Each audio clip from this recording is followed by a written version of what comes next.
మీలో ఎంతమందికి రోటి పచ్చళ్ళు అంటే ఇష్టమో కమెంట్ చేసేసేయండి. ఇంకా ఇవాళ గోంగూర రోటి పచ్చడి చూపించబోతున్నాను. దానికోసం ముందుగా ఏమేం కావాలో చూపించేస్తున్నాను. ముందుగా ఒక పావు కప్పు పల్లీలు తీసుకోండి, వీటిని దూరగా వేయించుకోండి. ఇవి వేగే లోపల ఒక 7-8 పచ్చిమిర్చి, ఒక కట్ట గోంగూర, 2 చిన్న ఉల్లిపాయలు, అలాగే 7-8 వెల్లుల్లి రెబ్బలు రెడీ చేసి పెట్టుకోండి. ఆ తర్వాత వేయించుకున్న పల్లీలను పక్కకు తీసేసుకొని అదే కడాయిలో గోంగూర, పచ్చిమిర్చి, ఒక ఉల్లిపాయ వేసేసి ఒక పావు గ్లాస్ వాటర్, అలాగే ఒక టేబుల్ స్పూన్ సాల్ట్ వేసేసి గోంగూర మెత్తగా ఉడికించుకోండి.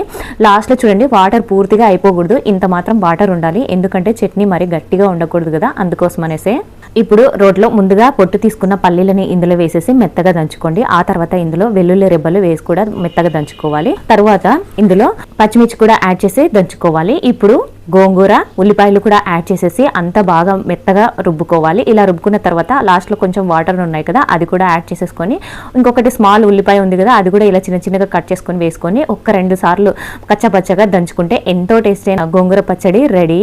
వేడి వేడి అన్నంలోకి ఈ గోంగూర చట్నీ వేసుకొని తింటే టేస్ట్ మాత్రం అదుర్సు. ఒక్కసారి ట్రై చేసి చూడండి. వీడియో నచ్చితే లైక్ చేసి ఛానల్ని సబ్స్క్రైబ్ చేసుకోండి.